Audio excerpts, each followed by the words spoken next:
ਤੇ ਹੁਣ ਤੂੰ ਮੈਨੂੰ ਦੱਸ ਕਿ ਜਿਹੜਾ ਇਦਾਂ ਦਾ ਮਾਹੌਲ ਹੋਵੇ ਵੀ ਬੋਰਡ ਦੀ ਛਾਂ ਹੋਵੇ, ਚਿੜੀਆਂ ਤੋਤੇ ਬੋਲਦੇ ਹੋਣ, ਹੁੱਕਾ ਚੱਲਦਾ ਹੋਵੇ, ਗੱਪਾਂ ਲੱਗਦੀਆਂ ਹੋਣ, ਹਵਾਵਾਂ ਚੱਲਦੀਆਂ ਹੋਣ, ਇੱਥੇ ਬੰਦੇ ਨੂੰ ਡਿਪਰੈਸ਼ਨ ਹੁੰਦਾ ਭਲਾ ਇਦਾਂ ਦੇ ਮਾਹੌਲ 'ਚ? ਚਾਹ ਦੀ ਪਿਆਲੀਆਂ ਹੱਥਾਂ 'ਚ, ਹੁਣ ਕਿਸੇ 'ਚ ਚਾਹ ਹੋਵੇ ਤੇ ਵਿੱਚੋਂ ਕੋਈ ਖਾਲੀ ਹੋਵੇ ਹੈ ਤੇ ਇਦਾਂ ਡਿਪਰੈਸ਼ਨ ਹੁੰਦਾ ਭਲਾ? ਉਹ ਤਾਂ ਸ਼ਹਿਰਾਂ ਦੀ ਜ਼ਿੰਦਗੀ ਆ, ਭੱਜੋ ਭੱਜ ਆ। ਬਾਹਰਲੇ ਮੁਲਕਾਂ ਦੇ ਵਿੱਚ ਮੁੰਡੇ ਵਿਚਾਰੇ ਭੱਜੋ, ਦਿਨ ਦਾ ਪਤਾ ਨਾ ਰਾਤ ਦਾ ਪਤਾ, ਨੱਸ ਭੱਜ ਲੱਗੀ ਆ ਤੇ ਆਪਣੀ ਮਿਹਨਤਾਂ ਕਰ ਰਹੇ। ਚਲੋ ਅੱਲਾਹ ਤਾਲਾ ਉਹਨਾਂ ਨੂੰ ਸਿਹਤ ਤੰਦਰੁਸਤੀ ਦੇਵੇ। ਮੈਂ ਗੱਲ ਕਰਦਾ ਤੇ ਉੱਥੇ ਪਰੇਸ਼ਾਨੀਆਂ ਆਉਂਦੀਆਂ, ਇੱਥੇ ਆ ਵੀ ਰੁੱਖੀ ਖਾਈਏ ਸੁੱਖੀ ਖਾਈਏ। ਹਾਂਜੀ ਹਾਂਜੀ, ਇੱਥੇ ਉਹ ਡਿਪਰੈਸ਼ਨ ਕੋਈ ਨਹੀਂ, ਇਹ ਮਾਲਕ ਦੀ ਰਹਿਮਤ ਆ।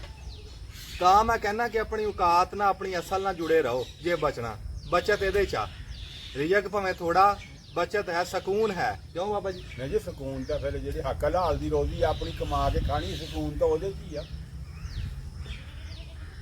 ਕਿਆ ਬਾਤ ਹੈ ਜੀ। ਹਾਂਜੀ, ਆਸ਼ਾ ਕਰੀ ਤੂੰ ਗੱਲ ਕਰ ਖੁਦਾ।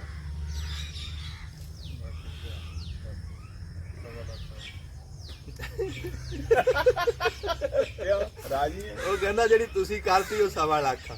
ਆਹੋ, ਉਹ ਕਹਿੰਦਾ ਮੈਨੂੰ ਆਮੀਨ, ਮੈਂ ਨਹੀਂ ਕਰਨੀ। ਬਾਬਾ ਕੈਮਰੇ ਦਾ ਰੋਹ ਵੀ ਬੜਾ ਹੁੰਦਾ। ਲੈ ਕੇ ਆ ਬਾਤ ਹੈ ਜੀ। ਉਂਝ ਦੇਖ ਲਾ ਇਹ ਪਟਾਕ ਪਟਾਕ ਬੋਲਦਾ ਜਾਂ ਕੈਮਰਾ ਚਲਾਇਆ ਨਹੀਂ, ਉਹਦੇ ਨਾਲ ਹੀ ਬਹਿ ਗਿਆ, ਨਾਲ ਹੀ ਜਿਹੜਾ ਨਾ ਬਲੱਡ ਇਹਦਾ ਲੋ ਹੋ ਜਾਂਦਾ। ਕੈਮਰੇ ਦਾ ਰੋਹ ਆ। ਮੈਂ ਕਈ ਬੰਦੇ ਦੇਖੇ, ਹਾਂ, ਕੈਮਰੇ ਜਦੋਂ ਚੱਲਦਾ ਨਾ ਬੱਸ ਹੋ ਜਾਂਦੀ। ਬਸ ਹੋ ਜਾਂਦੀ। ਏਦਾਂ ਹੀ ਉੱਥੇ ਦਰਿਆ ਤੇ ਚਲੇ ਗਏ, ਉਹ ਮੇਰੇ ਨਾਲ ਉਸਮਾਨ ਸੀ ਤੇ ਉੱਥੇ ਦੁਨੀਆ ਆਈ ਹੋਈ, ਉਹ ਇਕੱਠੀ ਹੋਈ, ਉਹ ਪਾਣੀ ਦੇਖਣ ਆਏ। ਉਸਮਾਨ ਕਹਿੰਦਾ ਜੀ ਇੱਥੇ ਉਹ ਬਣਾਣੀ ਗੱਲ ਕਰਨੀ। ਮੈਂ ਕਿਹਾ ਚਲੋ ਚਲਾ ਕੇ ਆਉਂਦੀ। ਯਕੀਨ ਕਰੀ ਜਦੋਂ ਕੈਮਰਾ ਚਲਾਇਆ ਬਸ ਮੈਨੂੰ ਉੱਥੇ ਮੁੜਕਾ ਲੱਥ ਆਇਆ। ਇੰਨੇ ਬੰਦਿਆਂ 'ਚ ਗੱਲ ਕਰਨੀ ਸੌਖੀ ਤਾਂ ਨਹੀਂ ਨਾ ਹੈਗੀ। ਅੱਛਾ ਯਾਰ, ਗੱਲਾਂ 'ਚੋਂ ਗੱਲ ਆ ਗਈ, ਉਹ ਚੜ੍ਹਦੇ ਪੰਜਾਬ 'ਚ ਬਹੁਤ ਸਲਾਬ ਆ, ਬੜਾ ਫਲਾਪ ਆਇਆ ਉੱਧਰ। ਬਿਜਲੀ ਦਾ ਖੰਭਾ ਨੇ ਹਾਂ ਹਾਂ ਹਾਂ, ਟੂਬਲ ਦੇ ਉੱਤੇ ਟਰਾਂਸਫਾਰਮਰ ਰੱਖਿਆ, ਉੱਤੋਂ ਤਾਰਾਂ ਲਾਉਣੀਆਂ। ਇਹ 1 ਫੁੱਟ ਸਿਰਫ ਰਹਿ ਗਏ ਤਾਰਾਂ, ਟਰਾਂਸਫਾਰਮਰ ਵੀ ਡੁੱਬ ਗਏ। ਨਹੀਂ ਬੜਾ ਦਾਦੇ ਫਲਾਪ ਆ, ਬਹੁਤ ਪਾਣੀ ਚੜਿਆ, ਬੜੀ ਤਬਾਹੀ ਲੱਗੀ। ਹੁਣ ਆਪਣੇ ਇੱਧਰ ਆ ਕਸੂਰ ਵਾਲੇ ਪਾਸੇ ਦੇਖ ਜਾ, ਬੜਾ ਫਲਾਪ, ਕਸੂਰ ਵੀ ਬੜਾ। ਸਤਲੁਜ ਜਿੱਥੋਂ ਜਿੱਥੋਂ ਲੰਘ ਰਿਹਾ, ਸਤਲੁਜ ਨੇ ਤਬਾਹੀ ਕੀਤੀ ਆ। ਰਾਵੀ ਦੇ ਵਿੱਚ ਖੈਰ ਸੱਲਾ, ਸਤਲੁਜ ਚੜਿਆ, ਬਹੁਤ ਚੜਿਆ। ਸਤਲੁਜ 'ਚ ਨਾ ਉਹ ਜਿੰਨੀਆਂ ਨੇੜੇ ਨੇੜੇ ਆਬਾਦੀਆਂ ਸੀ ਜਾਂ ਫਸਲਾਂ ਸੀ, ਉਹ ਸਾਰੀਆਂ ਰੁੜ ਗਈਆਂ। ਹਾਂ, ਅੱਲਾ ਮਾਫੀ ਦੇਵੇ, ਅੱਲਾ ਬਚਾਵੇ ਜੀ, ਅੱਲਾ ਆਪਣੀ ਰਹਿਮਤ ਕਰੇ। ਅੱਲਾ ਤੋਂ ਮਾਫੀ ਮੰਗਣੀ ਚਾਹੀਦੀ। ਅੱਲਾ ਤੋਂ ਮਾਫੀ ਮੰਗੋਗੇ ਜਾਂ ਅੱਲਾ ਆਪਣੀ ਰਹਿਮਤ ਕਰੇ। ਉਹਦੇ ਤੋਂ ਡਰਨਾ ਚਾਹੀਦਾ। ਹਾਂਜੀ,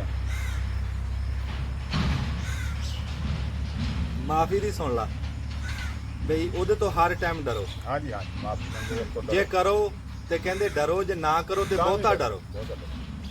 ਬਈ ਇੱਥੇ ਉਹ ਅਗਲੇ ਦਿਨ ਉਹ ਬੰਦਾ ਨਾ ਤੇ ਉਹਨੂੰ ਫਾਲਜ ਪਿਆ, ਦੇਖੋ ਚੰਗਾ ਭਲਾ ਬੈਠਾ ਗੱਲਾਂ ਬਾਤਾਂ ਕਰਦਾ, ਉਹ ਮਾਲਕ ਦੇ ਕੰਮ ਹੈ। 1 ਮਿੰਟ ਦੇ ਵਿੱਚ ਗੇਮ ਬਦਲ ਗਈ। 1 ਮਿੰਟ 'ਚ ਬੰਦਾ ਅਪਾਹਜ ਹੋ ਗਿਆ, ਬਲੱਡ ਹਾਈ ਹੋਇਆ, ਫਾਲਜ ਪੈ ਗਿਆ। ਤਾਂ ਕਹਿੰਦੇ ਆ ਵੀ ਹਰ ਟਾਈਮ ਡਰਦੇ ਰਹੋ। ਹਾਂ, ਹਰ ਟਾਈਮ ਉਹਦੇ ਤੋਂ ਡਰਦੇ ਰਹੋ। ਤੇ ਉਹ ਬੁਰਾ ਟਾਈਮ ਆਂਦੇ ਸਿਆਣੇ ਕਹਿੰਦੇ ਪਤਾ ਨਹੀਂ ਲੱਗਦਾ। 1 ਮਿੰਟ ਲੱਗਦਾ। ਹਾਂ, ਬਲਕਿ ਡਰਦੇ ਵੀ ਰਹੋ, ਨਾਲ ਖੈਰ ਵੀ ਮੰਗਦੇ ਰਹੋ, ਸਿਹਤ ਤੰਦਰੁਸਤੀ ਦੀ ਖੈਰ ਮੰਗਦੇ ਰਹੋ, ਮਾਲ ਡੰਗਰ ਦੀ ਖੈਰ ਮੰਗਦੇ ਰਹੋ। ਕਿਉਂ ਜੀ? ਹਾਂਜੀ ਹਾਂ, ਆਪਣੇ ਮੁਲਕ ਦੀ, ਪਾਕਿਸਤਾਨ ਦੀ, ਦੁਨੀਆ ਦੀ, ਇਨਸਾਨਾਂ ਦੀ ਖੈਰ ਮੰਗਦੇ ਰਹੋ। ਹੁਣ ਉਹ ਦੇਖੀਦਾ ਜਿੱਥੇ ਜਿੱਥੇ ਸਲਾਬ ਆ, ਦੁਨੀਆ ਉਜੜ ਗਈ।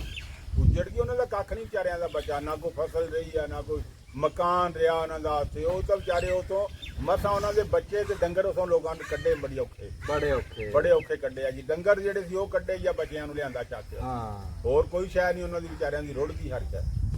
ਤੋਬਾ ਯਾ ਅੱਲਾ। ਦੇਖੀ ਦੀ ਵੀਡੀਓ, ਉਹ ਯੂਰਪ ਵਾਲ ਵੀ ਬਾਰਿਸ਼ਾਂ ਦਾ ਸਲਾਬ ਹੈ, ਉਹ ਵੀ ਦੇਖੀ ਦੀ ਆ ਤੇ ਉਹ ਬੜਾ ਦਿਲ ਖਰਾਬ ਹੁੰਦਾ। ਫਿਰ ਜਿਹੜੀ ਚੜ੍ਹਦੇ ਪੰਜਾਬ ਵੱਲ ਆ, ਉੱਥੇ ਤਾਂ ਉਹ ਦੇਖ ਹੀ ਨਹੀਂ ਹੁੰਦੀਆਂ ਵੀਡੀਓ, ਉਹ ਤਾਂ ਰੋਣਾ ਹੀ ਆ ਜਾਂਦਾ। ਐਸਾ ਉੱਥੇ ਪਿੰਡਾਂ ਦੇ ਪਿੰਡ ਉਜੜ ਗਏ।